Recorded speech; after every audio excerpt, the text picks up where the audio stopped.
honored guests to this production of A Midsummer Night's Dream, presented by Take Note Troupe. Welcome. We are a non-profit organization, and as such, we will be accepting donations for Duke Theseus and Hippolyta's wedding. For the Duke's wedding. If you donate, you may be picked to be featured in a cameo at the end of the play. Act 5, Scene 1. We are also holding a raffle for a package of 4 one-day hopper tickets to Disneyland. See the table in the back for details. Also being sold at the table are Italian sodas for $1. You can find us online at takenotroupe.org, where you can also find digital programs for this production, and on facebook.com/Take Note Troupe. If you like this production, please like our page. If you need to use the facilities, those are located in that building across the parking lot to my right, the gray building. Finally, please silence all cellular devices and enjoy this production of A Midsummer Night's Dream.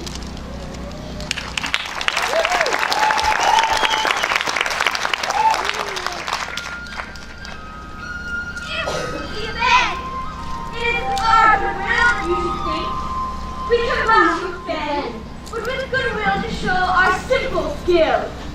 That is the true beginning of our end. Consider then we come, but in despite we do not come as minding to content you. Our true intent is all for your delight. We are not here that you should hear repent you. The actors are at hand. And by their show, you shall know all that you are like to know.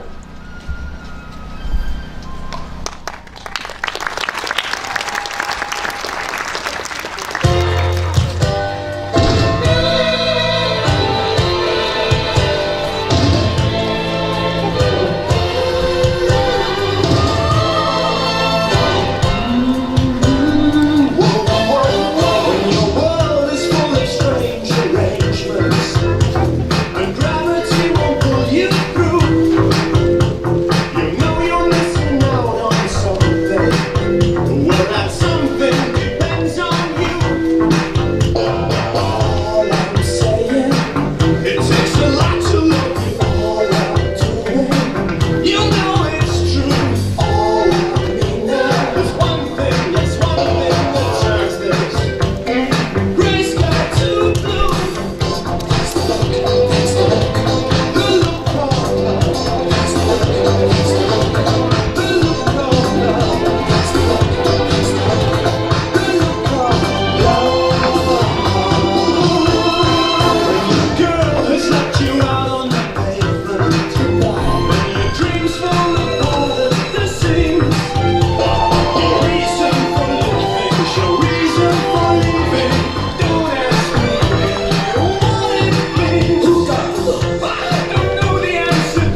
served in the garden.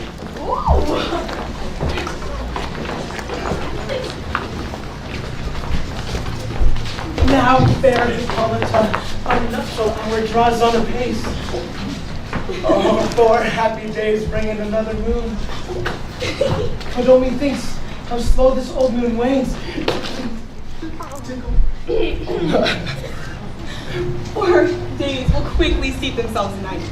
For nights will quickly dream away the time. And then the moon, like to a silver bow new bent in heaven, shall behold the night of our solemnities. Illustrate. My lord. Go, illustrate. Stir up the Athenian youth to merriments. Awake the pert and nimble spirit of mirth. Turn melancholy forth to funerals. The pale companion is not for our calm.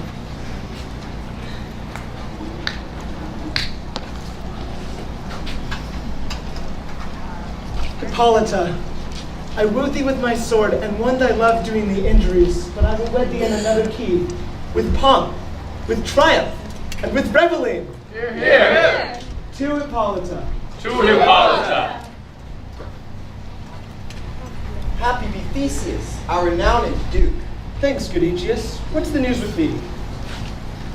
Full of vexation come I, with complaint against my child, my daughter Hermia. Stand forth, Demetrius. My noble lord, this man hath my consent to marry her. Stand forth, Lysander, and my gracious Duke. This man hath bewitched the bosom of my child. Thou, Lysander, thou hast given her rhymes and interchanged love tokens with my child.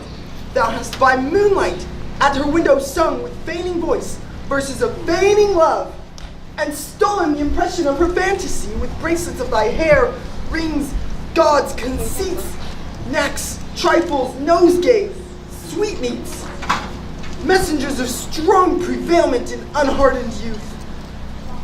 With cunning hast thou filched my daughter's heart, turned her obedience, which is due to me, to stubborn harshness.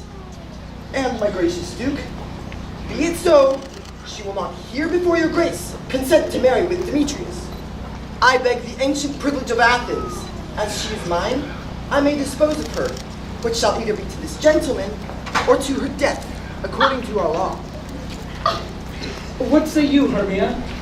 Be advised, fair maid, that to you your father should be as a god, one that composed your beauties, yea, and one to whom you are but as a form in wax, by him imprinted and within his power to leave the figure or disfigure it.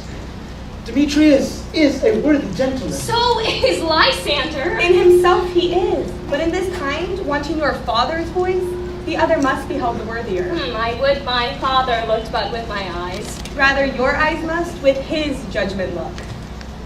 I do entreat your grace to pardon me.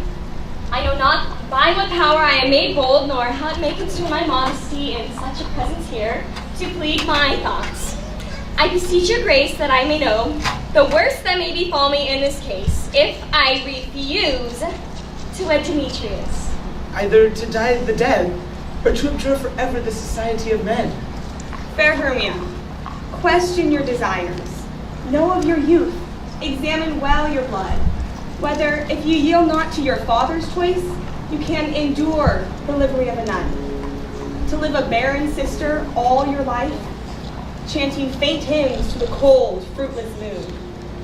Take time to pause, and by the next new moon, the sealing day betwixt my love and me, on that day, either prepare to die for disobedience to your father's will, or else to wed Demetrius, as he would. Or on Diana's altar to protest for I austerity and single life.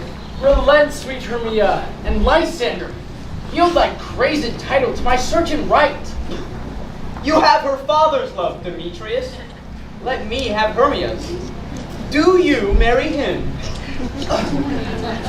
Scornful Lysander, true he hath my love, and what is mine, my love shall render him. And she is mine, and all my right of her I do estate unto Demetrius. I am, my lord, as well derived as he, as well possessed. My love is more than his. My fortunes in every way is fairly ranked, if not with vantage, as Demetrius is, and which is more than all these boasts can be. I am beloved of beauteous Hermia. Why should not I then prosecute my right? Demetrius, I'll avouch it to his head, has wooed Netter's daughter, and won her soul. And she, sweet lady, dotes, devoutly dotes in idolatry upon this spotted and inconstant man. Yoo-hoo!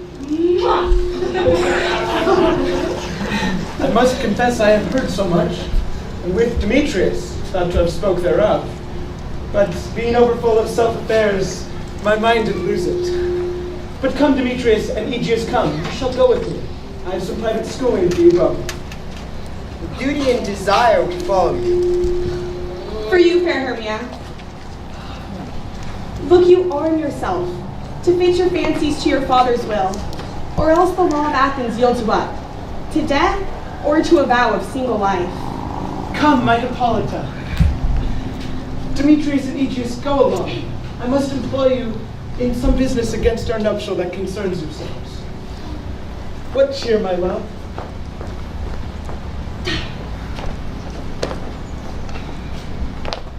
How now, my love? Why is your cheek so pale? How chance the roses there to fade so fast? Ay, me, for aught that I could ever read, could ever hear by tale or history, the course of true love never did run smooth. If then true lovers have been ever crossed, it stands as an edict in destiny. Then let us teach our child patience, for it is a customary cross, as due to love as thoughts and dreams and sighs. Wishes and tears are poor fancy's followers. A good persuasion. Therefore hear me, Hermia. Steal forth thy father's house tomorrow night. Come to a wood a league without the town. There the sharp Athenian law cannot pursue us. Then, gentle Hermia, if thou lovest me, there will I marry thee. There will I stay for thee.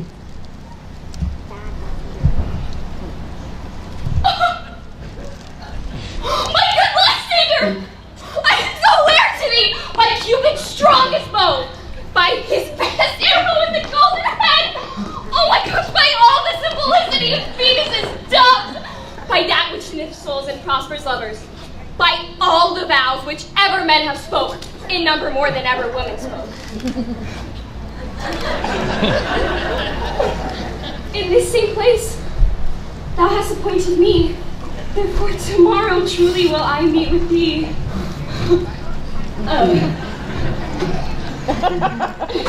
Keep promise, love. Helena, look here comes Helena. Godspeed, fair Helena. Whither away? Call you me fair? That's fair I can unsay. Demetrius loves your fair. Happy fair. Sickness is catching, or favor so. Yours would I catch, fair Hermia, ere I go. My ear would catch your voice, my eye your eye, my tongue would catch your tongue's sweet melody.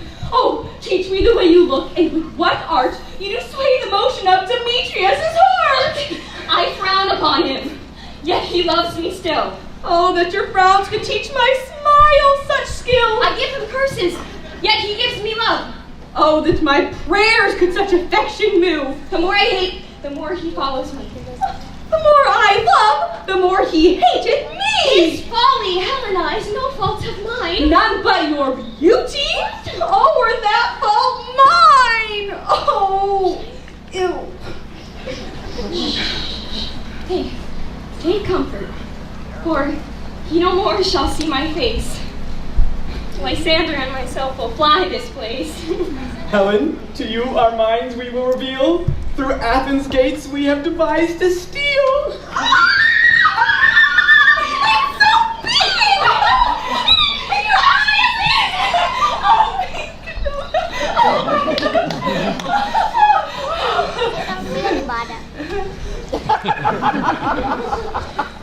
Dear my shall meet, and thence from Athens turn away our eyes, to seek new friends in stranger companies.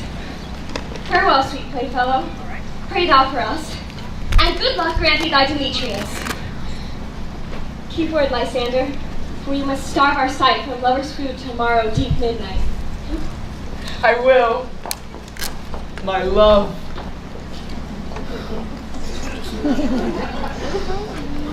Oh, fair Helena, adieu. As you on me, Demetrius, dote on you. How happy some, or other some can be. And Athens I am thought as fair as she. But what of that? Demetrius thinks not so, for he will not know all but what he do know. And as he errs, doting upon Hermia's eyes, so I, admiring his qualities, things base and vile holding no quantity. Love can transpose form and dignity. Love sees not with the eyes, but with the mind, and therefore is winged Cupid painted blind. For ere Demetrius looked on Hermia's eyes, he hailed down oaths that he was only mine. Oh, but when those oaths some heat from Hermia felt, so he dissolved, and showered oaths did melt. I will run and tell him of fair Hermia's flight. Then to the wood he will tomorrow night pursue her. And for this intelligence, if I have thanks, it is a dear expense to bring his sight thither and back again. Yes, okay.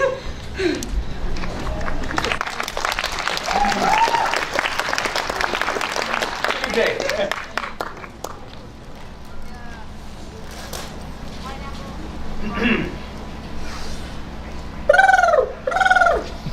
Mama made me mash my M&Ms.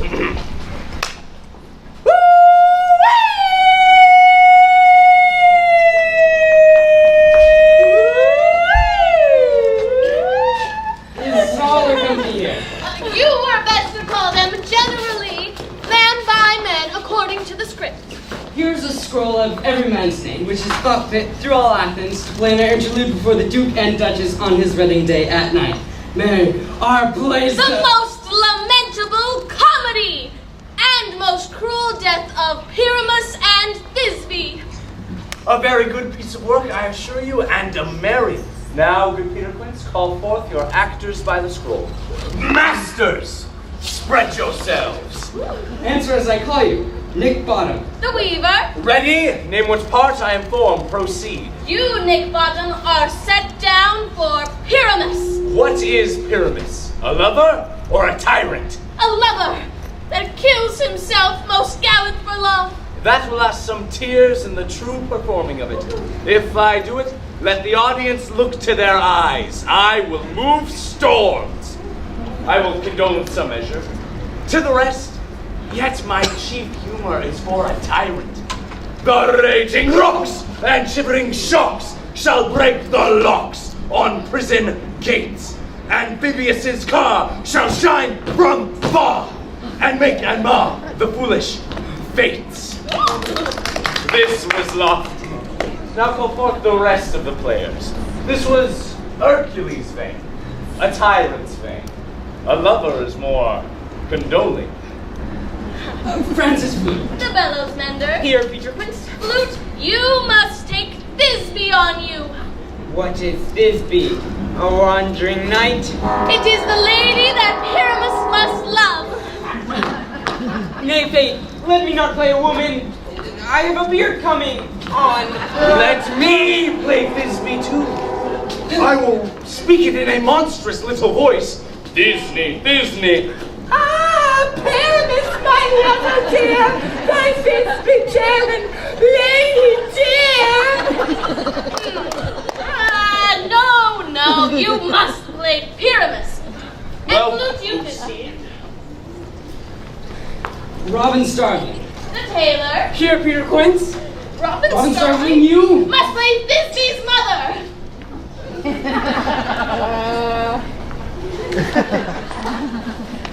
And Snout. The tinker. Here, Peter Quince. You, Pyramus's father.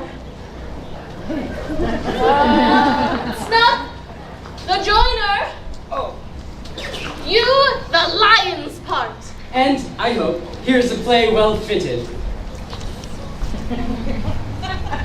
I pray you, have you the lion's part written? If it be, give it me, for I am slow of study. You may do it extempore, for it is nothing but roaring. Let me play the lion too. I will roar that I'll do any man's heart good to hear me. I will roar that I will make the Duke say, let him roar again. Let him roar. Again. And you should do it too terribly. You would fright the Duchess and the ladies that they would shriek. Now we're enough to hang us all. That would hang us. Every mother's son. I grant you, friends, if you should fright the ladies out of their wits, they would have no more discretion but to hang us. But I will aggravate my voice that I will roar you as gently as any sucking dove. I'll roar you as 'twere any nightingale. Who? No, you must play Pyramus. For Pyramus is a sweet-faced man. A proper man. As proper as one shall see in a summer's day. A lovely gentleman-like man. Therefore, You must needs play Pyramus. Well, I will undertake it. What beard were I best play it in? Why, what you will. I will discharge it in either my straw-colored beard, Your orange tawny beard. Masters. Here are your parts, and I am to request you, entreat you, and desire you to con them by tomorrow night.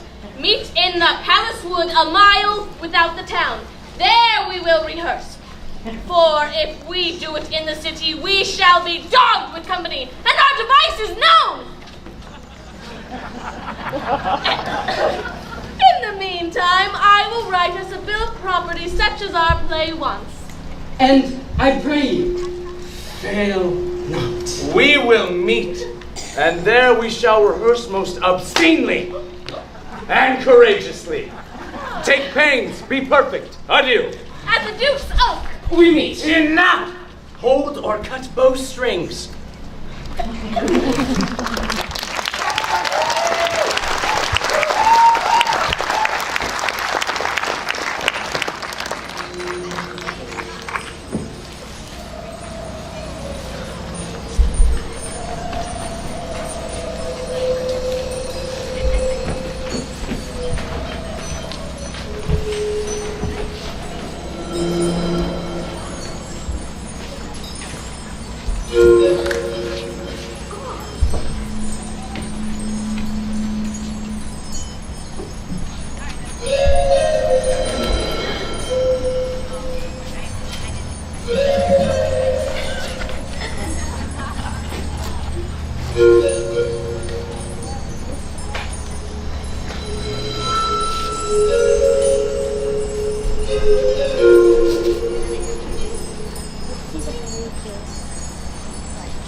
spirits. Whither wander you? Over hill, over dale. Through bush, through briar. Over park, over pale. Through flood, through fire. We do wander everywhere, swifter than the moon's spheres. I serve the fairy queen To dew her orbs upon the green. The cowslips tall her pensioners be. In their gold coats, spots you see, those be rubies, fairy favors. In those freckles live their savors. I must go seek some dewdrops here and hang a pearl in every cowslip's ear. Farewell, thou lava spirits, we'll be gone. Our queen and all her elves come here anon. For the king to keep his revels here tonight. Take heed, the queen cometh in his sight. For Oberon is passing fell in wrath, because it sheaves her attendant hath a lovely boy, stolen from an Indian king. She never had so sweet a changeling, and jealous Oberon would have the child, knight of his train to trace the forest wild. But she perforce withholds the loved boy, crowns him with flowers, and makes him all her joy. And now they never meet, in grove or green, by fountain clear or spangled starlight sheen. But they do swear that all their elves for finger creep into acorn cups and hide them there. Either I mistake your shape and make it quite, or else you are that shrewd and knavish sprite called Robin Goodfellow. No, are not you she that drags the maidens of the villagery, and sometimes make the drink to bear no harm? Mislead night wanderers, laughing at their harm. Those that hobgoblin call you, and sweet Puck. You do their work, and they shall have good luck. Are you not she? Thou speakest right. I am that merry wanderer of the night. I jest to Oberon and make him smile, when I a fat and bean-fed horse beguile. Nay, in likeness of a pretty foal, and sometimes look I the gossip's bowl, in the very likeness of a roasted crab. And when she drinks against her lips I bob, and on her withered dewlap pour the ale. The wisest aunt telling the saddest tale, sometime for a 3-foot stool mistake of me. Then slip I her home, and down tumbles she, and Taylor cries and falls into a cup. The whole choir holds their hips and laugh, and waxen in their mirth and knees and swear a merrier hour was never wasted there. But room, fairy, here comes Oberon, and here my mistress, would that you were gone.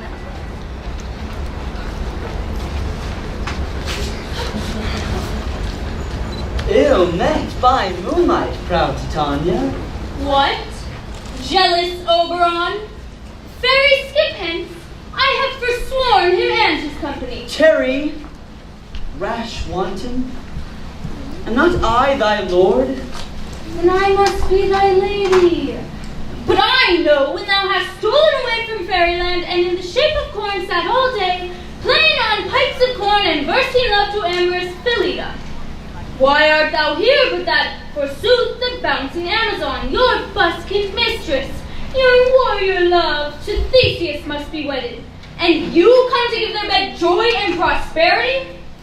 How canst thou thus for shame, Titania, glance at my credit with Hippolyta, knowing I know thy love to Theseus?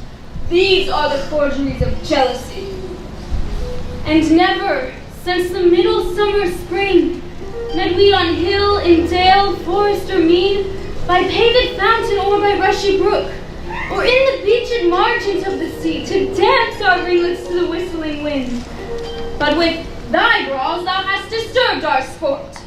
Therefore the winds, piping to us in vain as in revenge, have sucked up from the sea contagious fogs, which falling on the land of every pelting river made so proud that they have overborne their continents. The ox hath therefore stretched forth his yoke in vain. The plowman lost his sweat, and the green corn hath rotted, ere his youth attained a beard. The folds turns empty in the drowned field, and crows are fatted with the diseased flock. The 9 men's morris is filled up with mud, and the quaint mazes in the wanton green for lack of tread are undistinguishable. Therefore the moon, the governess of floods, pale in her anger, washes all the air, The rheumatic diseases do abound. And through this distemperature, we see the seasons alter. A hoary-headed frost bar in the fresh light of the crimson rose. And on old hinds thin and icy crown, an odorous chaplet of sweet summer buds is as in mockery set. The spring, The summer, the childy autumn, angry winter, change their wonted liveries. And the mazed world by their increase now knows not which is which. The human mortals want their winter here. No night is now with him or peril blessed. And this same progeny of evils comes from our debate, from our dissension. We are their parents and originals. Do you amend it then? It lies in you. Why should Titania cross her overall? I do it beg a little changeling boy to be my henchman. Set your heart at rest. The fairyland buys not the child of me. His mother was a votress of my order, and in the spiced Indian air by night full often has she gossiped by my side. But she, being mortal, of that boy did die. And for her sake do I bear up her boy, and for her sake I will not part from him. How long within this wood intend you stay? Perchance till after Theseus' wedding day. If you will patiently dance in our rounds and see our moonlight revels, go with us. If not, shun me, and I will spare your haunts.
that boy, and I will go with thee.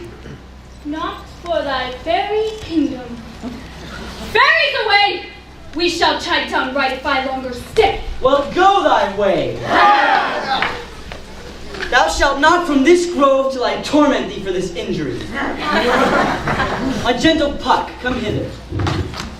Thou rememberest since once I sat upon a promontory and heard a mermaid on a dolphin's back uttering such dulcet and harmonious breath that the rude sea grew civil at her song, and certain stars shot madly from their spheres to hear the sea maid's music.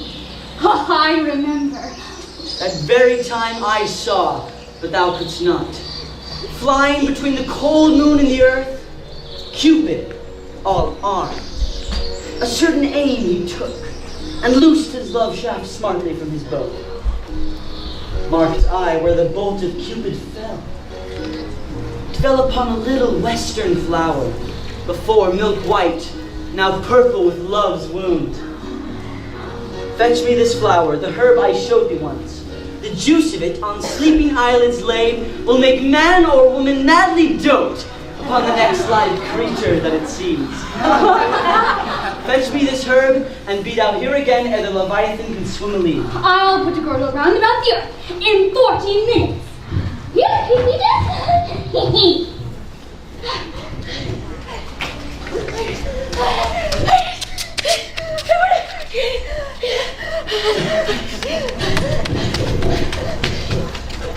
Having once this juice, I'll watch Titania when she's asleep, and drop the liquor of it in her eyes. The next thing then she waking looks upon, be it lion, bear, or wolf, or bull, on meddling monkey or on busy ape, she shall pursue it with the soul of love. And ere I take this charm from off her sight, I'll make her render up her page to me. Who comes here? I'm invisible. I will overhear their conference.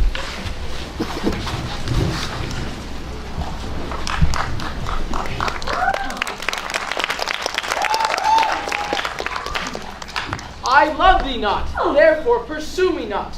Where is Lysander?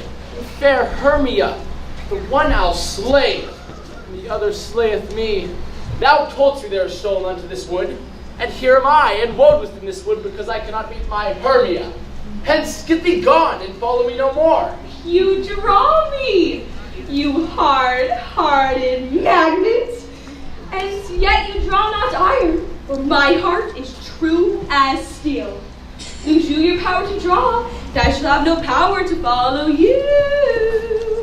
Do I entice you? Do I speak you fair? Or rather, do I not in plainest truth tell you I do not? Yea, I cannot love thee. And even for that do I love you the more. I am your spaniel. And Demetrius, the more you beat me, I will fawn on you. Use me but as your spaniel. Spurn me, strike me, neglect me, lose me. Only give me leave, unworthy as I am to follow you. What worser place can I beg in your love, and yet a high respect for me, than to be used as you use your dog? Tempt not too much the hatred of my spirit, for I am sick when I do look on thee. And I am sick when I look not on you.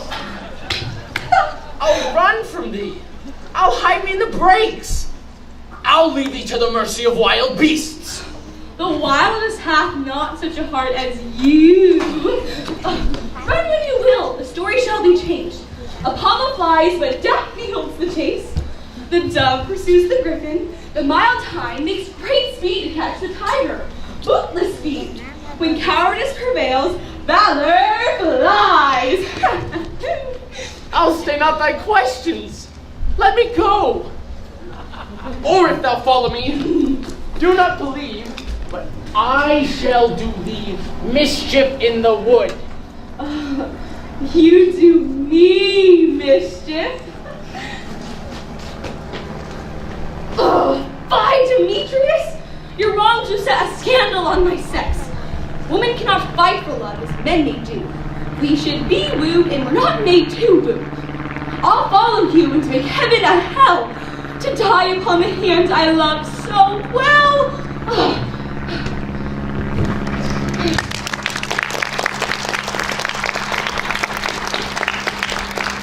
Fare thee well, nymph. Ere he do leave this grove, thou shalt fly him, and he shall seek thy love.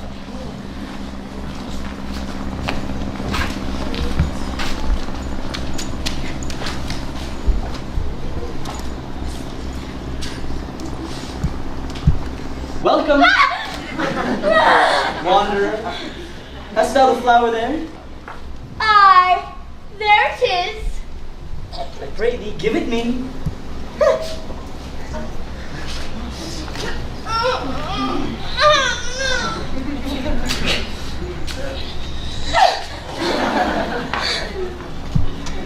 I know a bank where the wild thyme blows, where oxlips and the nodding violet grows.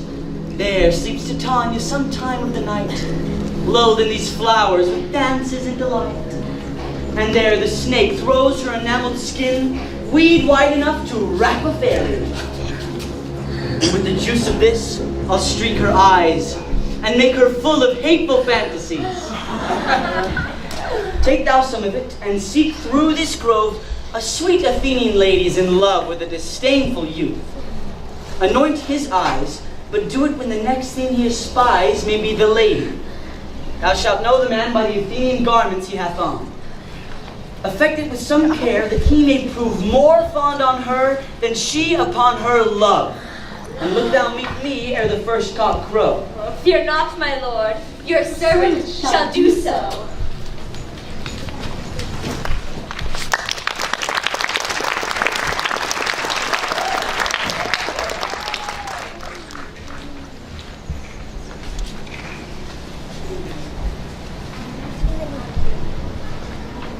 Come now, a roundel and a fairy song. Then for the third part of the minute hence. Some to kill cankers in their musk rose buds. Some war with their mice for their leathern wings to make my small elf's coat. And some keep back the clamorous owl that nightly hoots and wonders at our quaint spirits. Sing me no sleep, then to your offices and let me rest.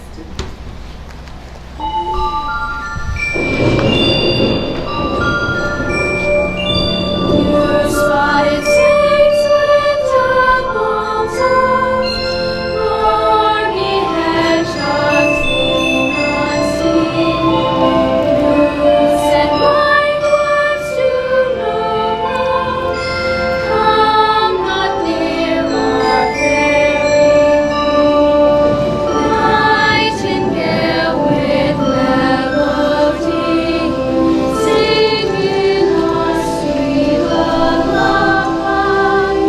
La la la la la la la la la. Never on your spell will charm.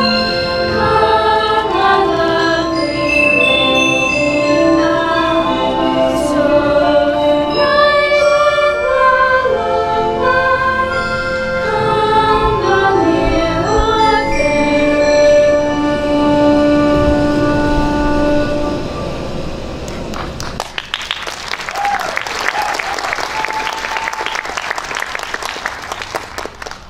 Hence away. Now all is well. One aloof stands sentinel.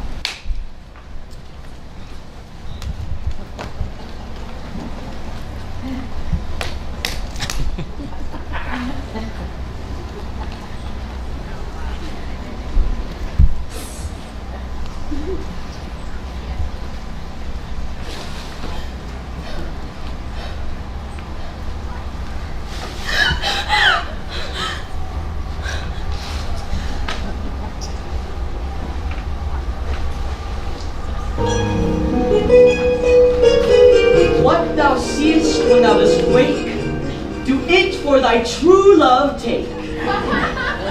Love and languish for his sake, be it lynx, or cat, or bear, pard or boar with bristled hair. In thine eye it shall appear when thou wakest, it is thy dear. Wake when some vile thing is near.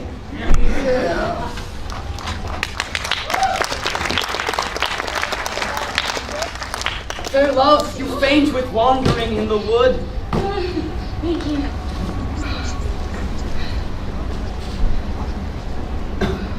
And to speak truth, I have forgot our way. We'll rest us, Hermia, if you think it good, and tarry for the comfort of the day. Be it so, Lysander. Find you out of bed, for upon this bank will I rest my head. One turf shall serve as a pillow for us both, one heart, one bed, and one truth. Nay, good Lysander, for my sake, my dear, lie further off yet. Do not lie so near. Oh, take the sense, sweet, of my innocence. Love takes the meaning in love's conference. I mean that my heart unto yours is knit, so that but by one heart we can make of it. Two hearts interchained with an oath, and two hearts in a single troth. Then by your side no bedroom me deny, for lying so, Hermia, I do not lie. Lysander riddles very prettily. Now much beshrew my manners and my pride, if Hermia meant to say Lysander lied. But, gentle friend, for love and courtesy lie further off in human modesty. Such separation, as well may be said, becomes a virtuous bachelor and a maid. So far be distant, and good night, sweet friend. Thy love ne'er alter to thy sweet life end. Amen, amen to that fair prayer say I, and end all life when I end loyalty. Here. Oh, no. Here.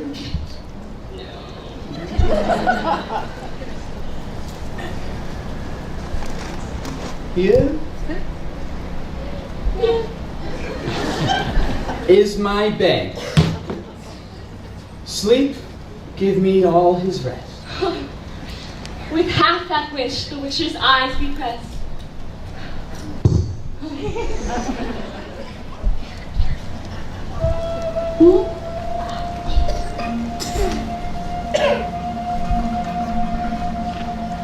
No!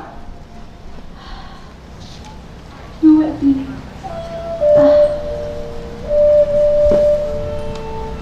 Are you Athenian? Ah, dang it, all you people are no Athenians. Gosh.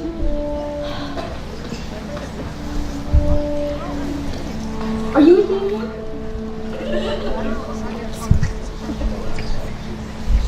You don't look Athenian, I'm just gonna take it as a no. You're too young. Stupid Ron. Through the forest have I gone, but Athenian found I none, on whose eyes I might approve this flower's forced in stirring love. Night! In silence! Who is here? Weeds of Athens doth he wear?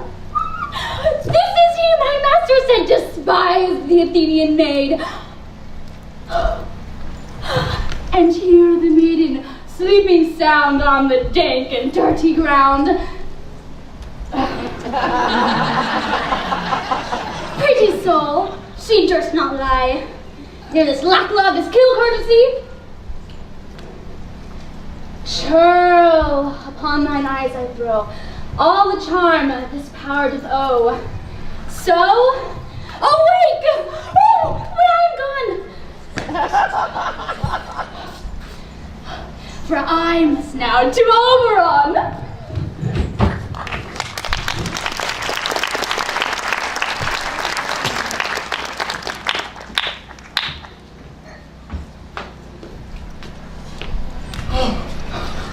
Oh! God. Oh! Stay, though thou kill me, sweet Demetrius. I charge thee hence, and do not haunt me thus. Oh, wilt thou, darling, leave me? Do not so. Stay. Stay. Stay. Stay on thy peril. I alone will go. Oh, I'm out of breath in this bond chase. The more my prayer, the lesser is my grace. Happy is Hermia, wheresoe'er she lies. For she hath blessed and attractive eyes. Oh, how came her eyes so bright? Not with salt tears, for if it's so, then mine are more oftener washed than hers. No, no. I am as ugly as a bear. Oh. For beasts that meet me do fly for fear. Therefore no wonder, though Demetrius, you as a monster, fly from my presence thus. What wicked and dissembling glass of mine made me compare with Hermia's fearing eye? But who is here?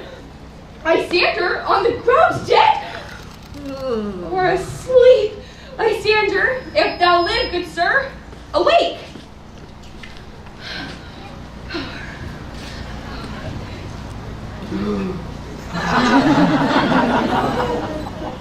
And run through fire for thy sweet sake. Transparent Helena, nature shows art that through thy bosom makes me see thy heart. Where is Demetrius? Oh, how fit a word is that vile name to perish on my sword! Do not say so, Lysander, do not so. What though he love your Hermia? Bah, what though? Yet Hermia loves you. Therefore, be content. Content with Hermia? No! I do repent the tedious minutes I with her have spent. Not Hermia, but Helena do I love. Who would not change a raven for a dove?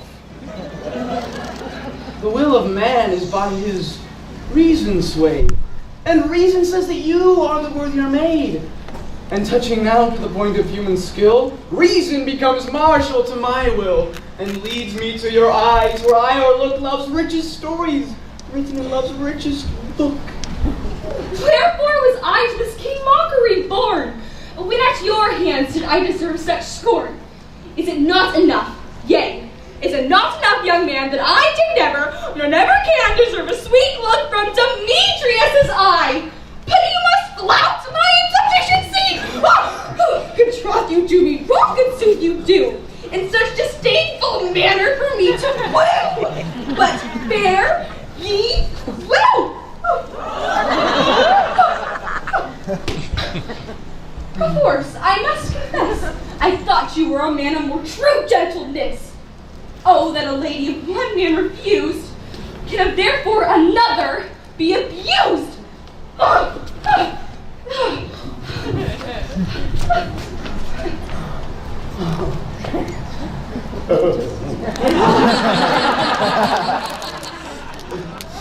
She sees not Hermia. Hermia, sleepest thou there? And never mayest thou come, Lysander, me. For as a surfeit of the sweetest things, the deepest loathing to the stomach brings. And all my powers address my love and might to honor Helen and to be her knight.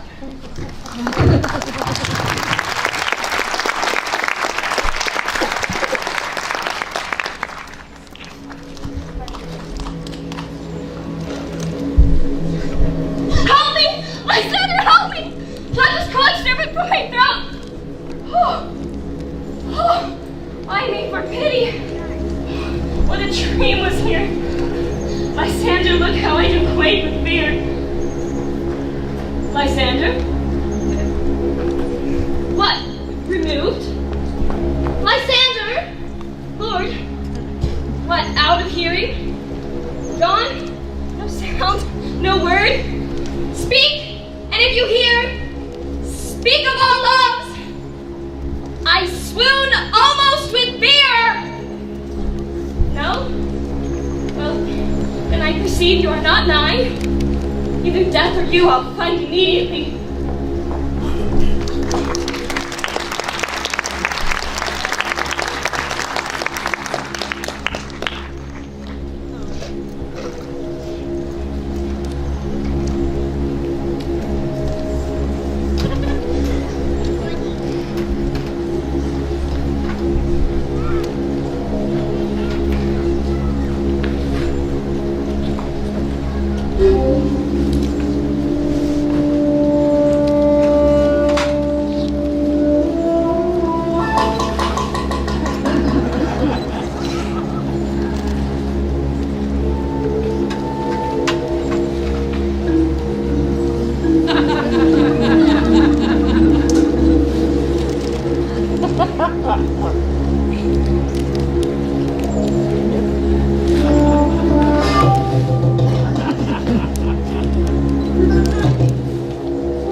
Here's a marvelous, convenient place for our house.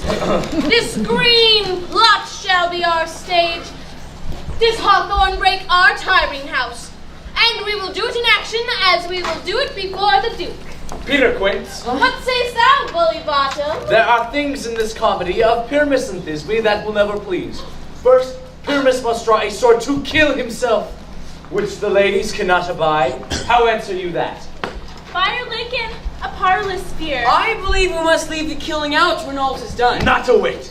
I have a device to make all well. Write me a prologue, and let the prologue seem to say, we will do no harm with our swords, and that Pyramus is not killed indeed. And for more better assurance, tell them that I, Pyramus, am not Pyramus, but Bottom the Weaver. This will put them out of fear. Well, we will have such a prologue. Will not the ladies be afeard of the lion? I fear it, I promise you. Masters, you ought to consider with yourselves to bring in, heaven shield us! A lion among ladies is a most dreadful thing, for there is not a more fearful wild fowl than your lion living, and we ought to look to it. Therefore, another prologue must tell he is not a lion. Name his name, and let half his face be seen through the lion's neck. And let him speak through and tell them plainly, he is... Snug the joiner. Well, it shall be so. But there are two hard things. That is to bring moonlight into the chamber. As you know, to meet by moonlight. Doth the moon shine the night we play our play? A calendar! Look in the almanac! Find out moonshine! Find out moonshine! Yes! It does shine that night. Then may you leave a casement of the great chamber window where we play open, that the moon may shine in at the casement. Aye, or else one must come with a bush of thorns and a lantern and say he presents the person of moonshine. But there is another hard thing. That is to bring a wall into the great chamber. Says the story, did talk through the chink of a wall. We can never bring in a wall. What say you, Bottom? Some man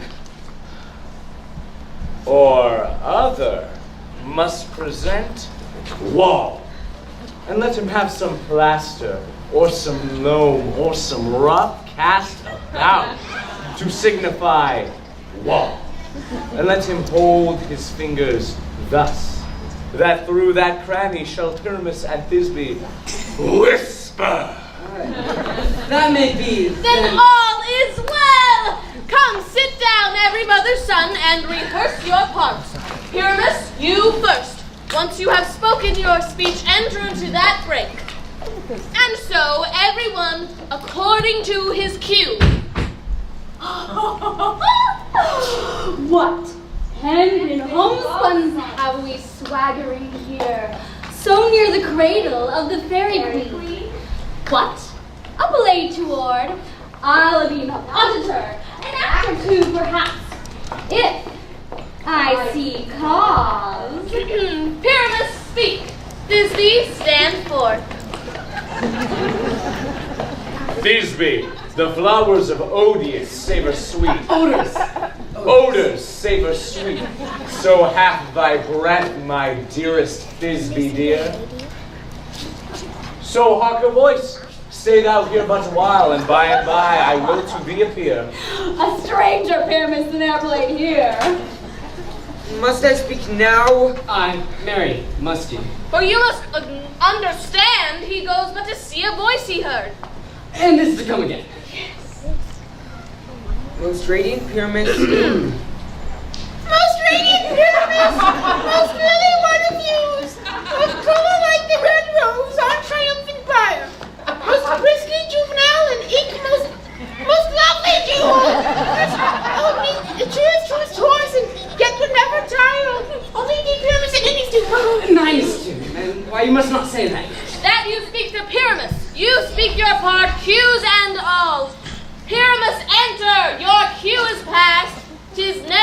briar. Oh, as true as true as true. As true as horsing you with your briar. If I were fair, Thisbe, I were only thine. Monstrous! Oh, strange! We are hunting! Hooray, master! Why, Master? Help! But why do they run away?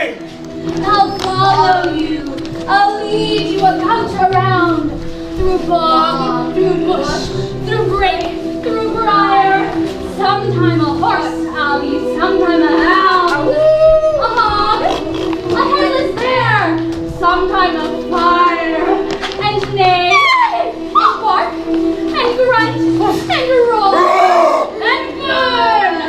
Like horse, hound, hog, bear, fire, at every turn. This is knavery of them to make me afeard. Oh, bottom, thou art changed! What do I see on thee? What do you see? You see an ass head of your own, do you? Oh, Bussy, bottom Bussy, thou art translated! I see the knavery. This is to make an ass of me, to frighten me if they could. But I will not stir from this place, do what they can. I shall walk up and down here, and I will sing, that they shall hear I am not afraid. Yes. Thee, I'm so caught with black so you with horns and tawny bill, the throstle with his note so true. The red with the little quill. Ah! No. The red with the little quill. Why? Angel, raise me from my flowery bed. Oh, mine ear is much enamored of thy note. So is mine eye enthralled to thy shape. And thy fair virtue's force perforce doth move me on first year to say, to swear, I love thee. Methinks, mistress, you have little reason for that. And yet, to say the least, reason and love keep little company nowadays. Thou art as wise as thou art beautiful. Not so, neither. If I had wit enough to get out of this wood, I would have enough to serve my own turn. Out of this wood do not desire to go. Thou shalt remain here, whether thou wilt or no. I am a spirit of no common rate. The summer still doth tend upon my state, and I do love thee, therefore go with me. I will give thee fairies to attend on thee. Peas, blossom, cobweb, moat, and mustard seed. Ready? Ready. And I. Where shall we go? Be kind and courteous to this gentleman. Feed him with apricots and dewberries, with purple grapes, green figs, and mulberries. The honey bags steal from the humble bees, and pluck the wings of painted butterflies to fan the moonbeams from his sleeping eyes. Nod to him else, and do him courtesies. Hail, mortal! Hail! I cry thy worship's mercy, heartily. I beseech thy worship's name. Cobweb? Mistress Cobweb, I shall desire more acquaintance of you. If I cut my finger, I will make bold with you.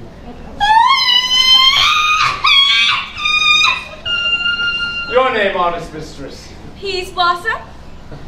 Pray you, commend me to Mistress Squash, thy mother. I shall desire more acquaintance of you too. Your name, good madam. Mustard seed. Mistress Mustard Seed, I promise you, thy kindred hath made my eyes water ere now.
I wonder if Titania be awaked. Then what it was that next came to her eye, which she must dote on in extremity. But here comes my messenger. How now, mad spirit? What knight rule now about this haunted grove? My mistress with a monster is in love! Near to her close and consecrated bower, while she was in her dull and sleeping hour, A crew of patches, rude mechanicals, were met together to rehearse a play intended for great Theseus' nuptial day. One forsook a scene and entered in a break. when I did him at this advantage take. An ass's gnawing fixed on his head. Anon his sissy must be answered, so at his sight away his foes fly. Stir themselves madly when they him spy. Their sense thus weak. Lost with their fears thus strong, made senseless things begin to do them wrong. For briars and thorns their peril snatch, some fleas, some hats, from healers all things catch. I led them on in this distracted fear, and left sweet Pyramus translated there, when in that moment, so it came to pass, Titania waked and straightway loved an ass. Oh, this falls out better than I could devise! But hast thou yet latched the Athenians' eyes with the love juice, as I did bid thee do? I took him sleeping, that is finished too. And the Athenian woman by his side, that when he waked, of course, she must be eyed. Stand close, this is the same Athenian. This the woman, but not this the man. Oh, you are so difficult. No! Oh! I can do it myself. Why rebuke you him that loves you so? Lay breath so bitter on your bitter foe. No, I but chide, but I should use thee worse. For thou, I fear, hast given me cause to curse. If thou hast slain Lysander in his sleep, bathe our shoes in blood, plunge in the deep, and kill me too. The sun was not so true to the day as he to me. Would he have stolen away from sleeping Maria? It cannot be, but thou hast murdered him. So should a murderer look. So dead, so grim. So should the murdered look, and so should I, pierced through the heart by your stern cruelty. Yet you, the murderer, look as bright, as clear as yonder Venus in her glimmering sphere. What's this to my Lysander? Good Demetrius. Wilt thou give him me? I had rather give his carcass to my hounds. Out, dog! Out, cur! Thou draggest me past the bonds of maiden's patience. Hast thou slain him then? Be henceforth never numbered among men! You spend your passion on a misprized mood. For I am not guilty of Lysander's blood, nor is he dead for aught that I can tell. I pray thee, tell me then that he is well. And if I could, what should I get there for? A privilege. Never to see me more. And from my hated presence part I so. See me no more whether he be dead or no.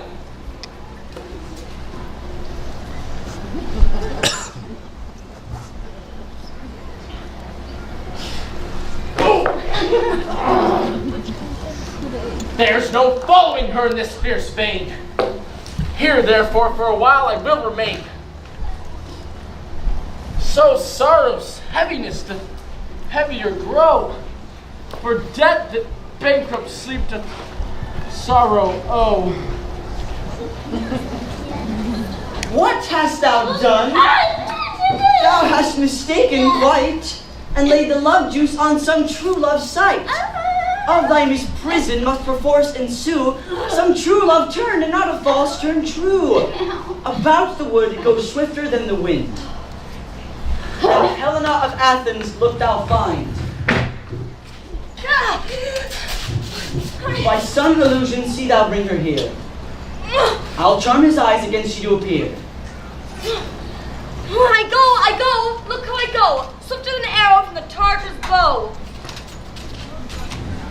Flower of this purple dye, hit with Cupid's archery, sink an apple of his eye.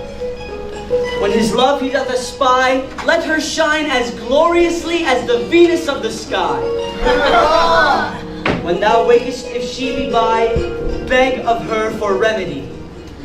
Captain of our fairy band, Helena is here at hand, and the youth mistook by me. Ah, what fools these mortals be! Stand close, the noise they make will cause Demetrius to wake. Then will two at once woo one.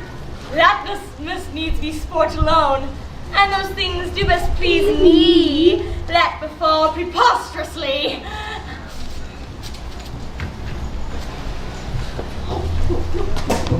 Stay! Why should you think that I should woo in scorn? Scorn and derision never come in tears. Look, when I vow, I weep. You do advance your cunning more and more. These vows are Hermia's. Will you give her or? I had no judgment when to her I swore. Nor none in my mind. Now you give her or. Demetrius loves her, and he loves not you. Oh, Helena, goddess, nymph, perfect, divine. To what, my love, shall I compare thine eyne? Crystal is muddy. Oh, how ripe and show thy lips those kissing cherries tempting grow. Oh, let me kiss this princess of pure white, this seal of bliss.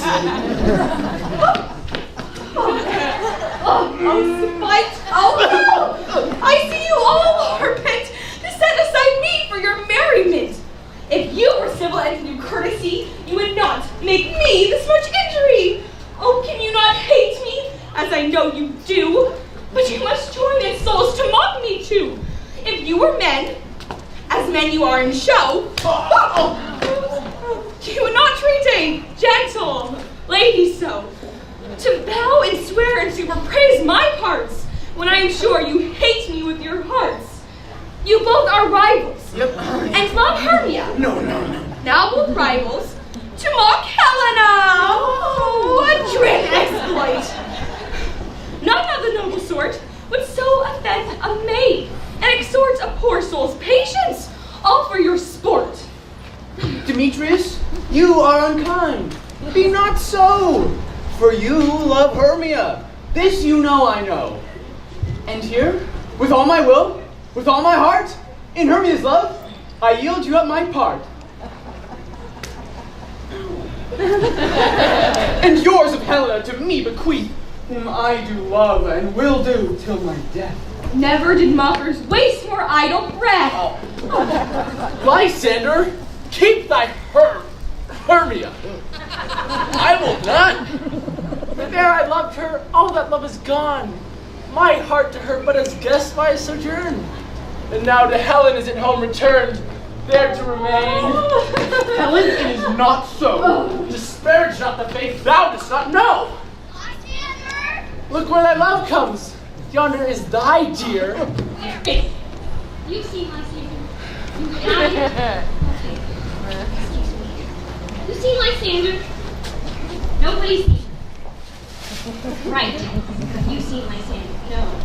How come nobody sees? Excuse me. Lysander! Oh, that's a shame. Lysander!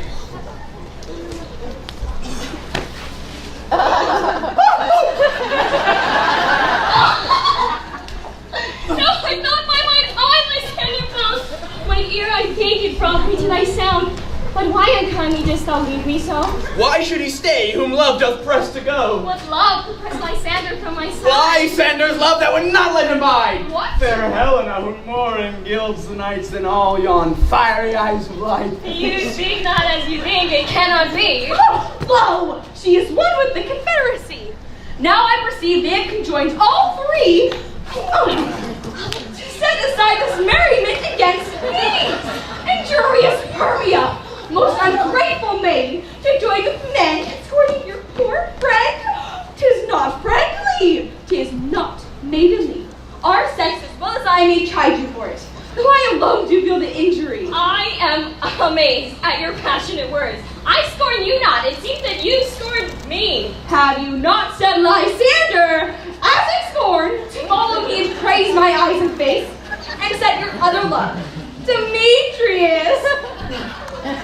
Oh, who would even now spurn me with this foot, to call me goddess, nymph, divine, and rare, precious celestial? Wherefore speaks this to her he hates? I understand not what you mean by this. I do persevere, counterfeit sad looks, make vows when I turn my back. Wink at each other, hold the sweet jest up. But if you have any pity, grace, or manners, you would not make me this much argument. But very well, 'tis partly my own fault, which death or absence soon shall remedy. Oh, stay! Gentle Helena, hear my excuse. My love, my life, my soul. Fair Helena. Excellent! Wait, do not scorn me so! If she cannot entreat, I can compel. If thou canst compel no more than she entreat, thy threats have no more strength than her weak prayers. Helen, I love thee, by my life I do. I say I love thee more than he can do. If thou say so, withdraw and prove it too. Quick, come!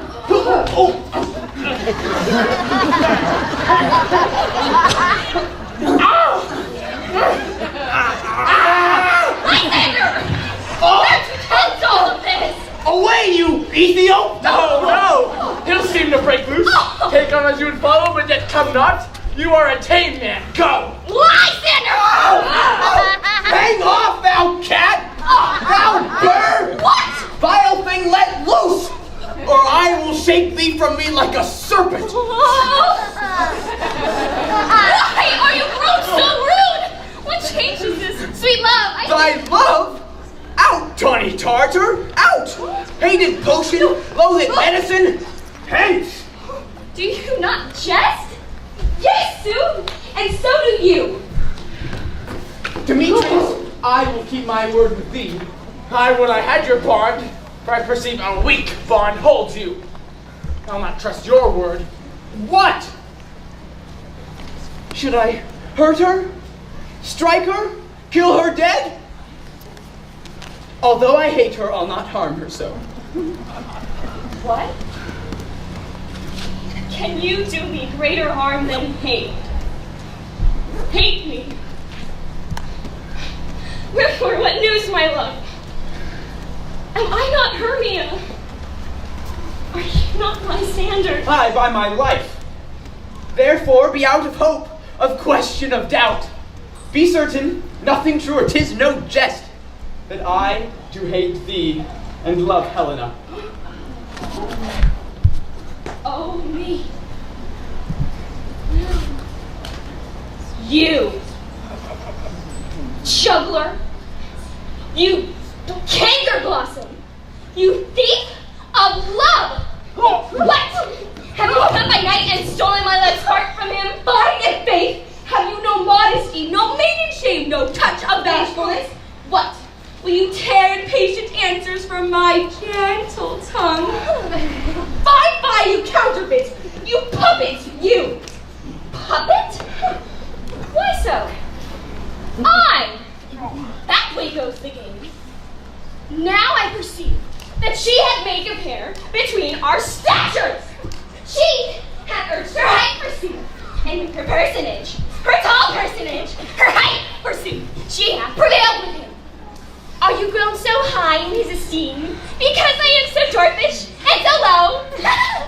How low am I, thou painted maypole? Speak! I am not yet so low but that my nails can reach unto thine eye! I pray you, gentlemen!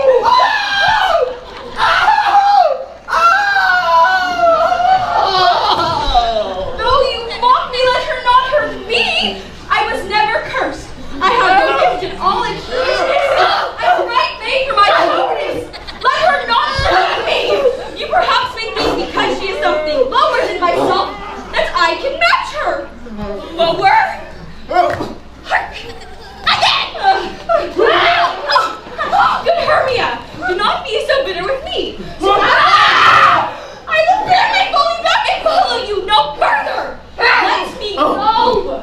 Be not afraid. She shall not harm me. No, sir, though you take her part. Oh, she's angry. She is keen and shrewd. She was a vixen when we went to school. No! And though she be but little, she is fierce. Little?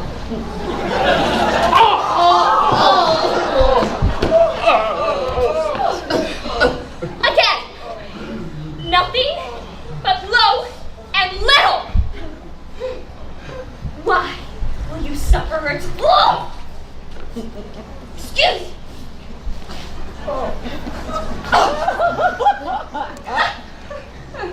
Why will you suffer her to flout me thus? Let me come to her! Get you gone, you dwarf!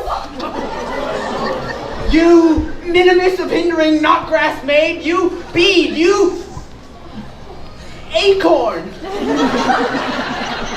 You are too officious. On her behalf that scorns her service. Oh, now she holds me not! Now follow, if thou darest, to try whose right of thine or mine is most in Helena. Follow? Nay, I'll go with thee. Cheek by jowl.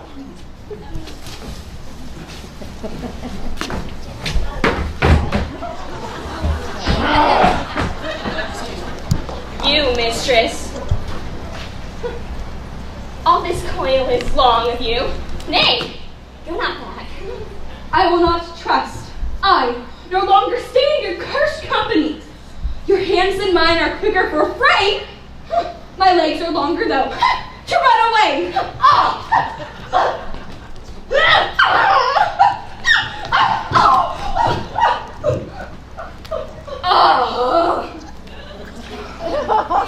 I am amazed, and I know not what to say.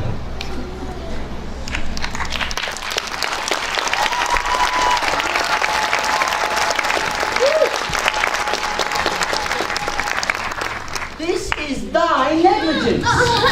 Still thou mistakest, or else committest thy knaveries willingly. No, believe me, King of Shadows, I mistook. Did not you tell me I should know the man with Athenian garment he had on? And so for blameless proves my enterprise, that I have anointed an Athenian's eyes. And so far am I glad at suited sort, for this their jangling I esteem as sport. Thou seest these lovers seek a place to fight. Hide therefore, Robin, overcast the night. Lead these testy rivals so astray as one come not within another's way. Like to Lysander, sometime frame thy tongue, and stir Demetrius up in bitter wrong. Then sometimes rail thou like Demetrius, and from each other look thou, lead them thus, till o'er their brows death counterfeiting sleep, unladen legs and batty wings doth creep. Then crush this herb into Lysander's eye, whose liquor hath this virtuous property. I'll to my queen her charming eye release from monster's view. Then all things shall be peace. My fairy lord, this must be done with haste, for night swift dragons cut the clouds full fast, and yonder shines Aurora's harbinger, at whose approach ghosts wandering here and there troop home to churchyards. Damned spirits all, that in crossways and floods have burial, already to their wormy beds are gone, for fear lest day should look their shades upon. They willfully themselves exile from light, and must for I consort with black-browed night. But we are spirits of another sort. I with morning's love have oft made sport. But haste, make no delay, we may effect this business yet ere day. Up and down, up and down. I will lead them up and down. I am feared in field and town. Goblin, lead them up and down. Here comes one.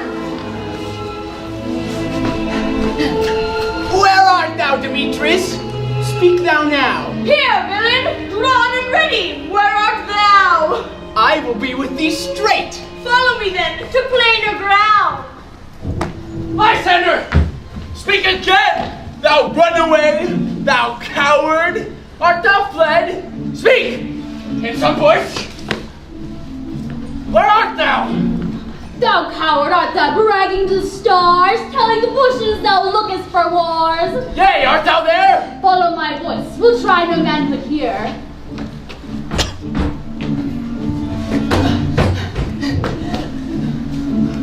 He goes before me and still dares me on.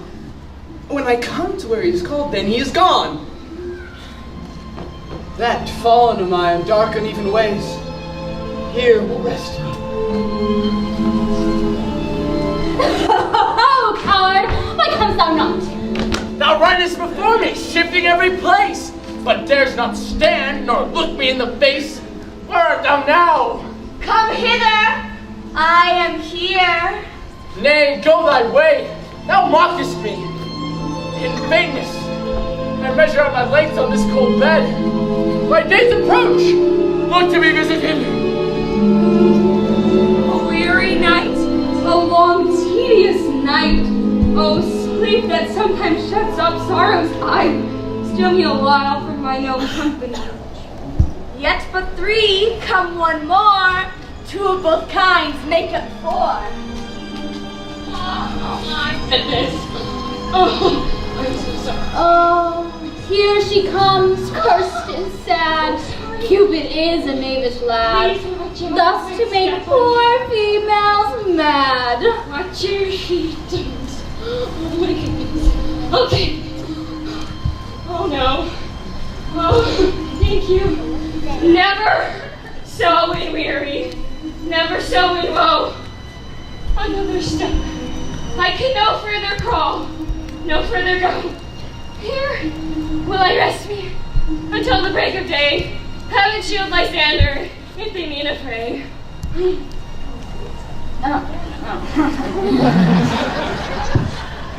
On the ground, sleep sound. I'll apply to your eye, gentle lover, remedy. When thou wakest, thou takest true delight in the sight of thy former lady's eye. And the country proverb known, every man should take his own. Jack shall have Jill, naught shall go ill. The man will have his Marigan, and all shall be well.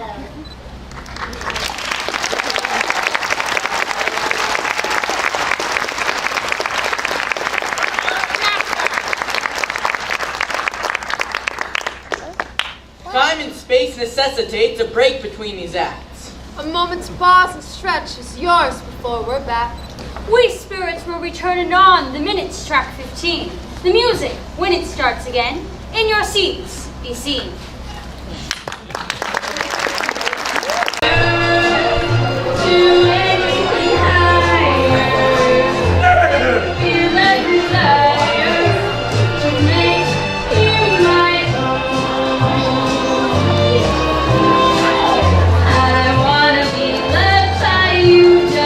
Nobody else but you.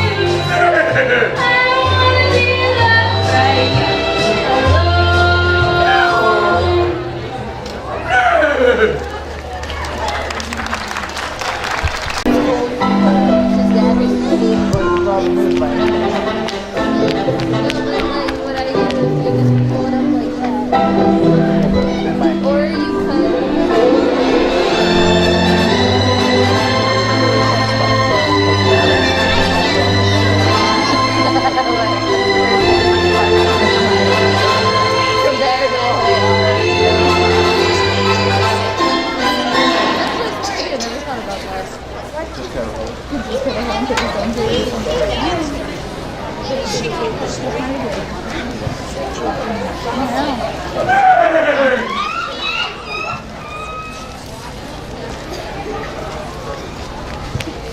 Come, sit thee down upon this flowery bed, while I thy amiable cheeks do coy, and stick musk roses in thy sleek smooth head, and kiss thy fair large ears, my gentle joy.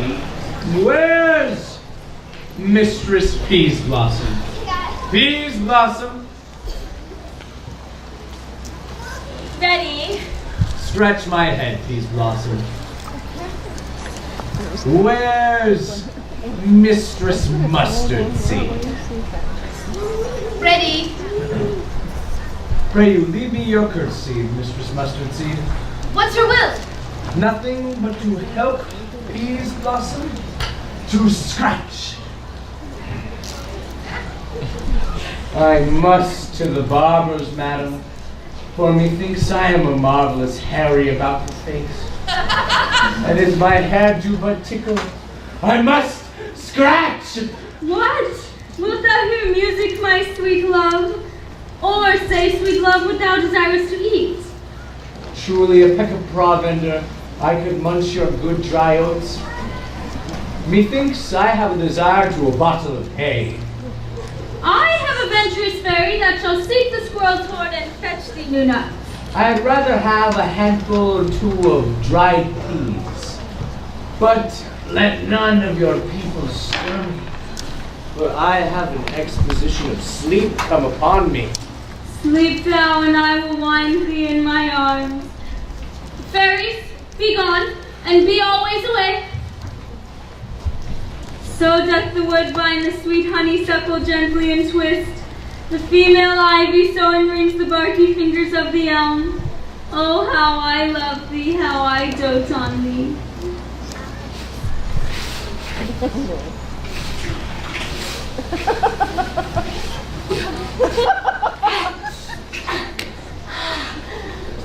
Welcome! Good Robin. Seest thou this sweet sight? Her dotage now I do begin to pity. For meeting her of late behind the wood, when I had at my pleasure taunted her, and she in mild terms begged my patience, I then did ask of her the changeling child, which straight she gave me. Now I have the boy, I will undo this hateful imperfection of her eyes. See as thou wast wont to see. Be as thou wast wont to be, and think no more of tonight's accidents, but as the fierce vexations of a dream. Now my Titania, wake you, my sweet queen. My Oberon! What visions have I seen? Methought I was enamored of an ass. There lies your love. How came these things to pass? Oh, how mine eyes do long his visage now. Silence a while. Robin, take off his head. Now when thou wakest, with thine own fool's eyes peep. Sound, music. Come, my queen, take hands with me, and rock the ground whereon these sleepers be. Now thou and I are new in amity, and will tomorrow midnight solemnly in Duke Theseus' house dance triumphantly, and bless it to all fair prosperity. Fairy king, attending mark, for I do hear the morning lark. Come, my lord, and in our flight, tell me how it came this night, that I sleeping here was found with these mortals on the ground.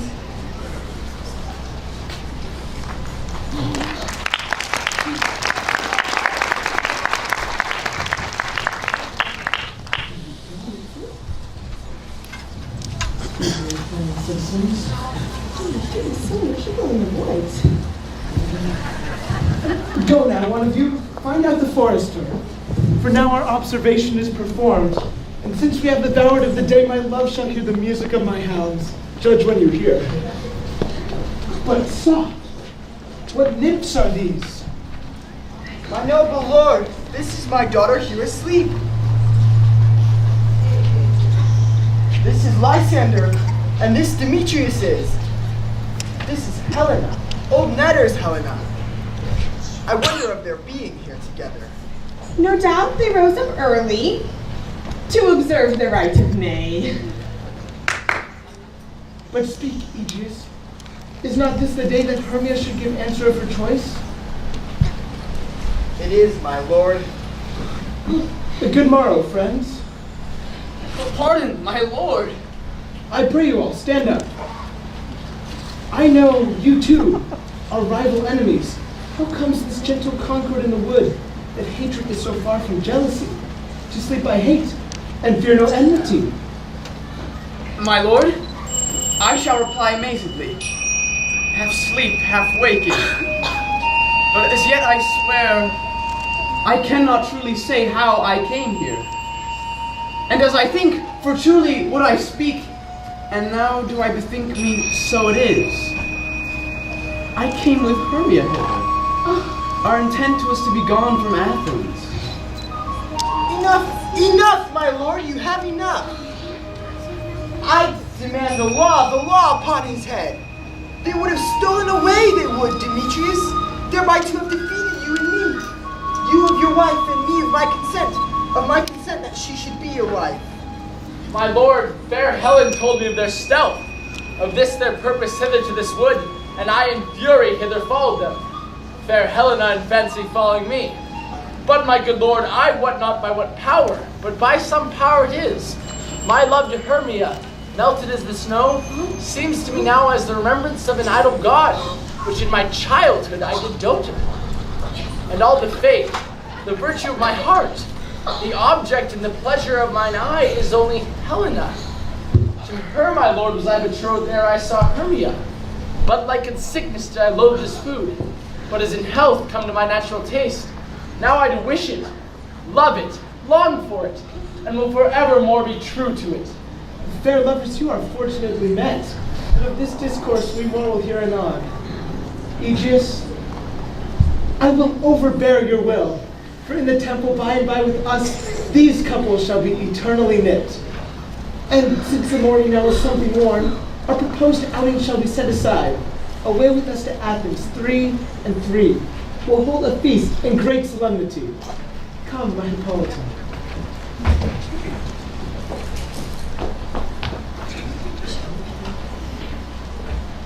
These things seem small and unindistinguishable. Methinks I see with parted eye, when everything seems double. So methinks I found Demetrius as a jewel, as mine own and not mine own. Are you sure that we are awake? It seems to me that we yet sleep. We dream. Do not you think the Duke was here and bid us follow him? Yea, and my father. And Hippolyta. And he did bid us follow him to the temple. Why then we are awake. Come, let's follow them. And by the way, let us recount our dreams.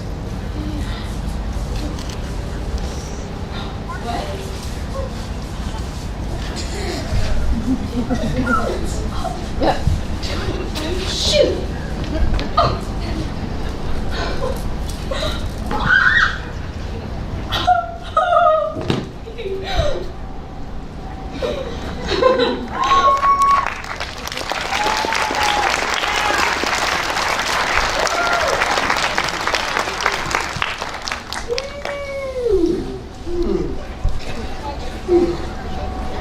When my Duke comes, call me my next is most fair pyramids.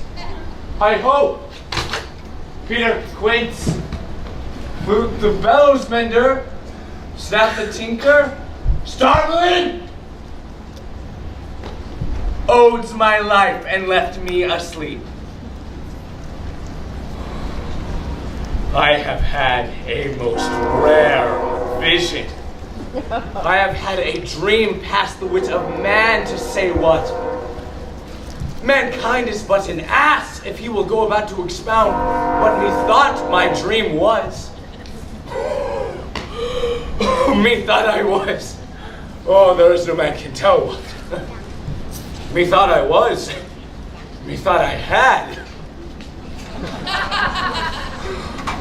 But mankind is but a patent fool if he will offer to say what methought I had. The eye of man hath not seen, the ear of man hath not heard. Man's hand is not able to taste, nor his tongue to conceive, nor his heart to report what my dream was. I will have Peter Quince write a ballad of this dream, and it shall be called Bottom's Dream, for it hath no bottom. And I will perform it at the latter end of the play, before the Duke. Yes.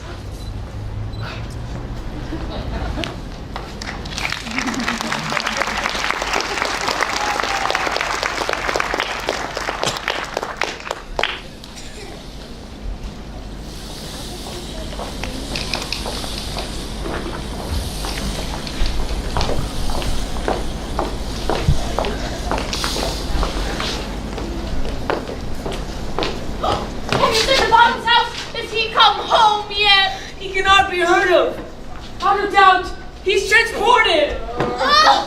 If he come not forward, then the play is marred. It goes not forward, doth it?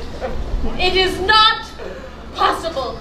You have not a man in all Athens able to discharge Pyramus, but he... No! He hath simply the best wit of any man in Athens.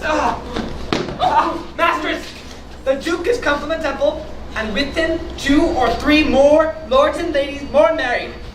If our sport had gone forward, we had all been made men. Oh, sweet holy bottom! Thus hath he lost 6 pence a day during his life. And the Duke hath not paid him 6 pence a day for playing Pyramus. Won't be hanged.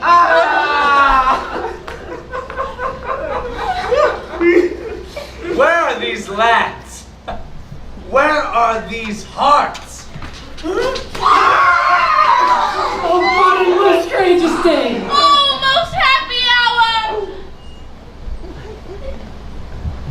Masters, I am to discourse wonders to you. Woo! But ask me not what, for if I tell you I am no true Athenian. Oh. I will tell you everything, right as it fell out. Let us hear, sweet boy. Not a word of me. All that I will tell you is, the Duke hath died. Get your apparel together. Meet presently at the palace.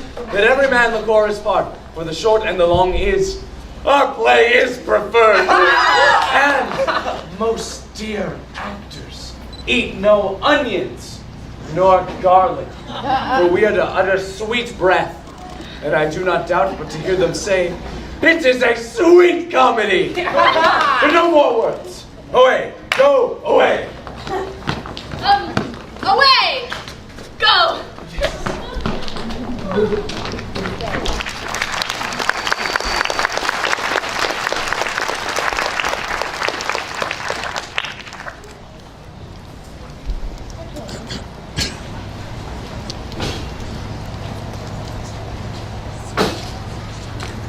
Tis strange, my Theseus, that these lovers speak of. More strange than true. I never may believe these antique fables or these fairy toys. Lovers and madmen have such seething brains. The lunatic, the lover, and the poet are of imagination all compact. Such tricks hath strong imagination.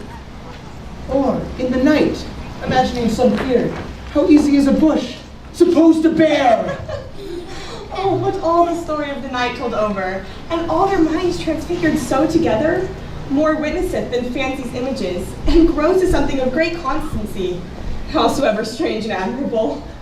Here come the lovers now, full of joy and mirth. Oh, joy, gentle friends, joy and fresh days of love accompany your hearts. Come now, what masks, what dances shall we have to wear away this long age of 3 hours between after supper and bedtime? Where is the usual manager of mirth? Call Philostrate. What revels are in hand? Is there no play to ease the anguish of a torturing hour? Here, mighty Theseus. Say, what abridgment have you for this evening? What mask? What music? How shall we beguile the lazy time, if not with some delight? There is a brief how many sports are ripe. Make choice of which your highness will see first. The battle with the centaurs, to be sung by the Athenian eunuch on the harp.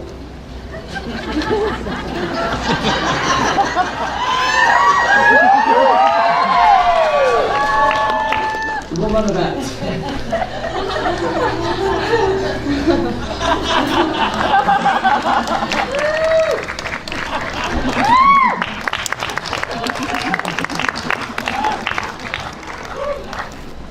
The riot of the tipsy bacchanals and the tearing of the Thracian singer in their rage. Yes! No! This is an old device, and was played when I came last from Thebes a conqueror. A tedious brief scene of young Pyramus and his love Thisbe. Very tragical mirth. Merry and tragical, tedious and brief. This is hot ice and wondrous strange snow. A play there is, my lord, some 10 words long, which is as brief as I have known a play. But by 10 words, my lord, it is too long. Much too long. Which makes it tedious, for in all the play there is not one word apt, one player fitted. Not one. What are they that do play it? Hard-handed men that work in Athens here. We will hear it. No, my noble lord, it is not for you. Not for you. I have heard it over, and it is nothing. Nothing in the world. I will hear that play. Go, bring them in. Take your places, ladies. I love not to see wretchedness or charge. Why, gentle sweet, you shall see no such thing. He says they can do nothing in this kind. The kind are we, to give them thanks for nothing.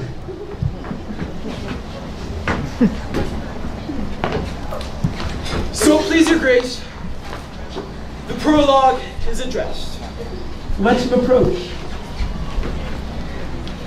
If we friend, it is with our goodwill. That you should think we come not to offend with our goodwill, to show our simple skill, that is the true beginning of our end. Consider then we come, but in despite we do not come. As minding to contest you, our true intent is all. For your delight, we are not here. That you should here repent you, the act is our hand, and by the show you shall know all that they are like to know. He hath ridden his prologue like a rough colt. He knows not to stop. A good moral, my lord. It is not enough to speak, but to speak true. Indeed, he has played on his prologue like a child on a recorder. A sound, but not in government. Indeed, his speech was like a tangled chain. Nothing impaired, but all disordered. I wonder who's next. In this same interlude doth befall that I, one snout by name, doth present wall, and such a wall as would have you think had in it a cranny hole or chink, through which the lovers, Pyramus and Thisbe, did whisper, oft very secretly. Would you desire stone and mortar to speak better? Never have I heard stone better discourse, my lord. Pyramus approaches the wall. Silence. Oh, grim to look night, oh night with hues so black. Oh night, whichever art when day is not. Oh night, alack, alack, alack. I fear my Thisbe's promise is forgot. And thou, O wall, O sweet and lovely wall, that stands between her father's ground and mine, thou wall, O sweet and lovely wall, show me thy chink to blink through with mine eye. But what see I? No Thisbe do I see. O wicked wall through whom I see no bliss. Cursed be thy stones for thus deceiving me. Cursed be thy stones for thus deceiving me. The wall, methinks, being sensible, should curse again. No, in truth, sir, she should not. Deceiving me is Thisbe's cue. She is to enter now, and I am to slide her through the wall. You shall see it will fall pat as I tell you. Yonder she comes.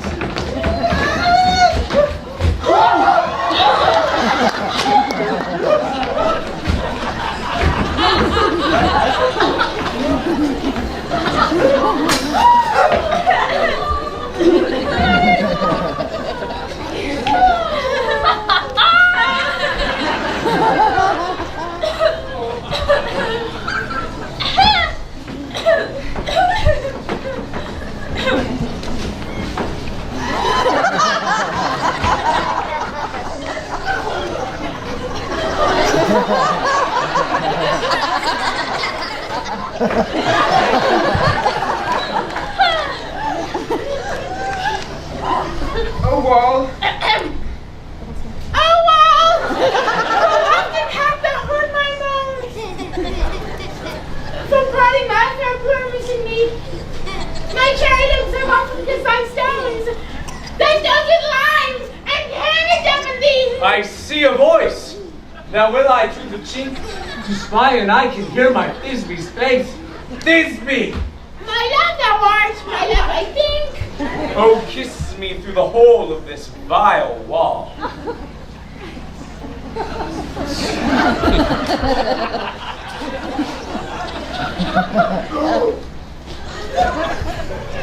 Oh, my lips, kiss my shoulder, not my lips at all. Wilt thou and Ninny's tomb, Ninus tomb, meet me straight away? And must I therefore come without delay? Thus have I, wall, my part discharged so, and, being done, thus wall away doth go.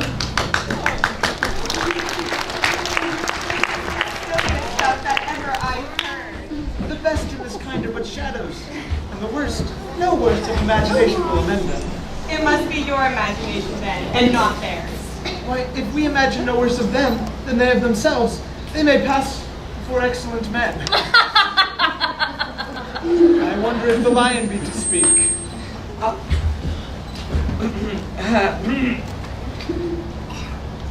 You ladies, you, whose gentle hearts do fear the smallest monstrous mouse that creeps on floor, may both quake and tremble here when lion in roughest wildest rage doth roar. Rawr. Then know that I, one snug the joiner, am no true lion to be sure. Wink. A very noble beast of a good conscience. The very best of the beasts, my lord, that e'er I saw. This lion is a very fox for his valor. Yes, and a goose for his discretion. Let us listen to the moon. This lanthorn does the horned moon present.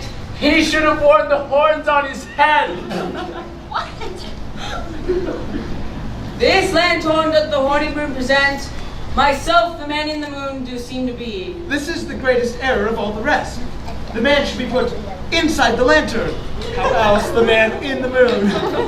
He dares not go there for the candle. I am weary of this moon. Would he would change? It would appear by his small light of discretion that he is in the wane.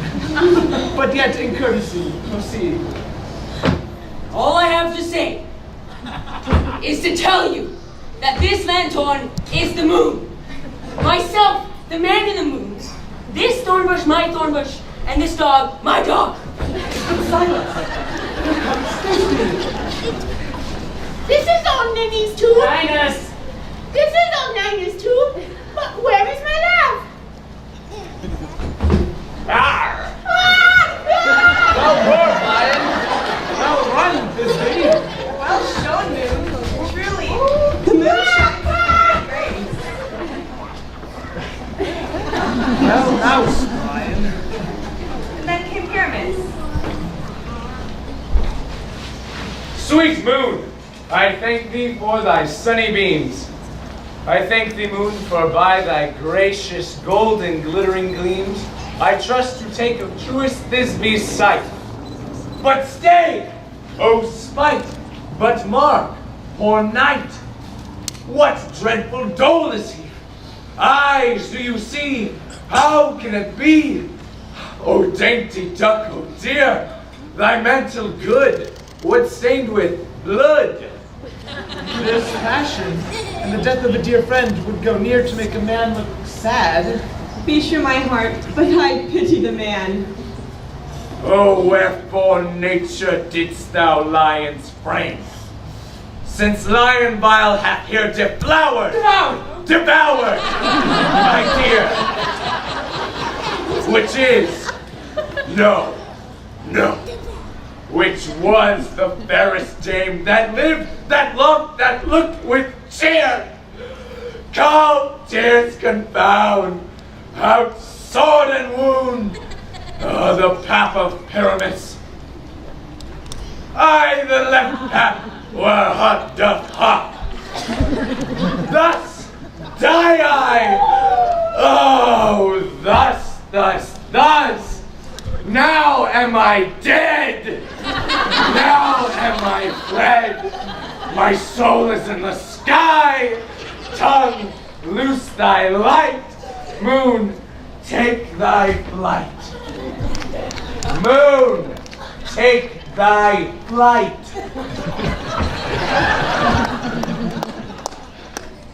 Now, die, die, die, die, die! Die!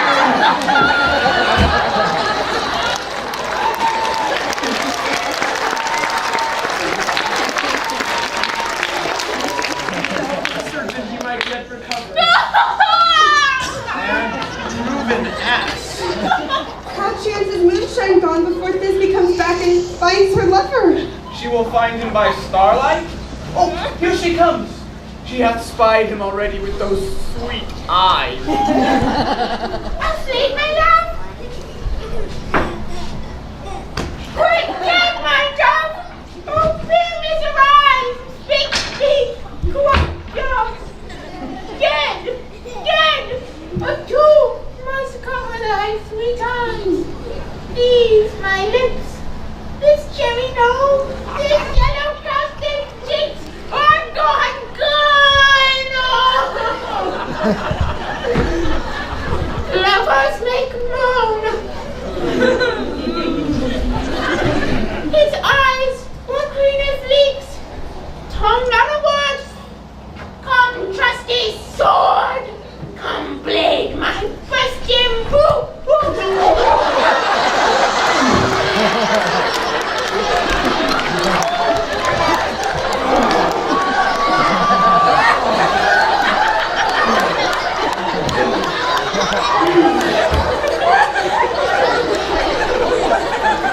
And farewell, friends. Thus is the end. Adieu, adieu, adieu.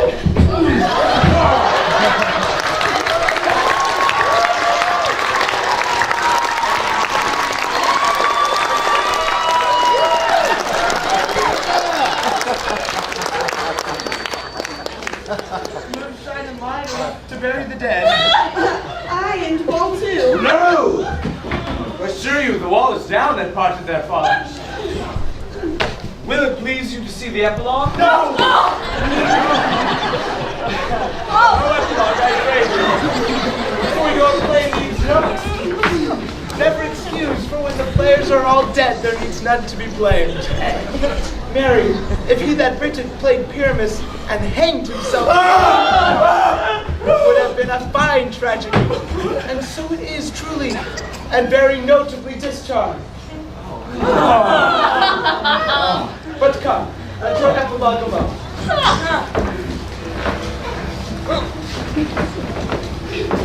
The iron tongue of midnight hath told 12. Lovers to bed, 'tis almost fairy time. This palpable gross play hath well beguiled the heavy gates of night. Sweet friends, to bed.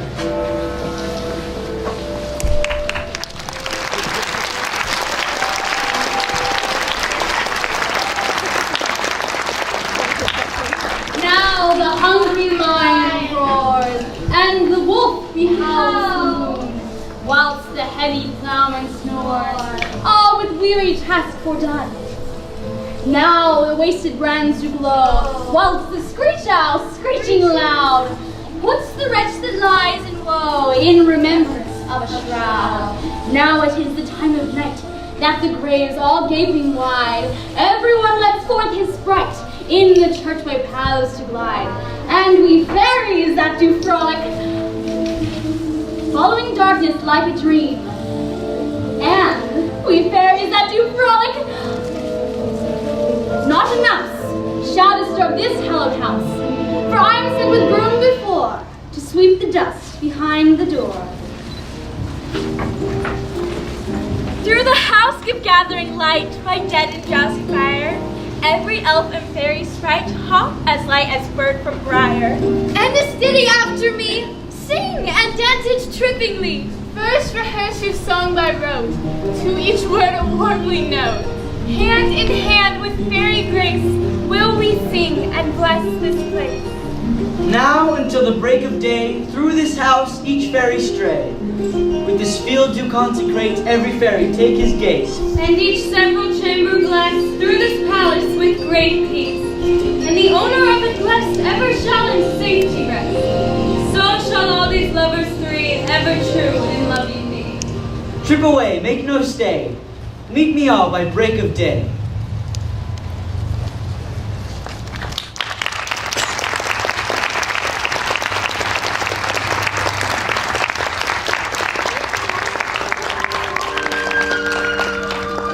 If we shadows have offended, think but this and all is mended, that you have but slumbered here, While these visions did appear, and this weak and idle theme, no more yielding but a dream.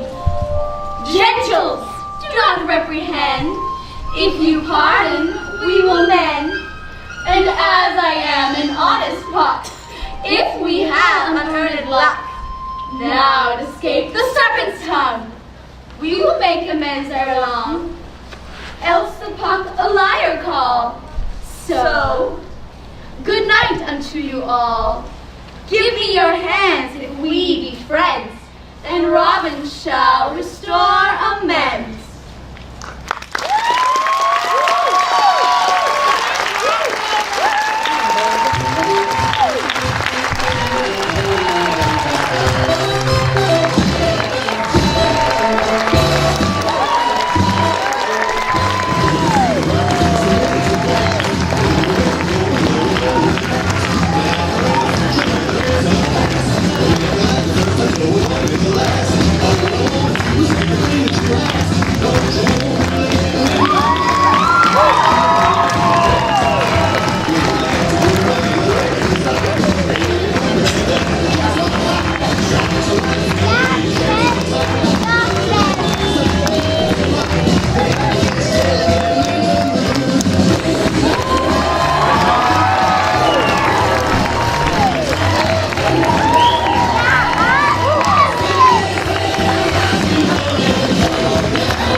Thank you so much. Thank you for coming. You're a wonderful audience. You guys are one of the best audiences we've had.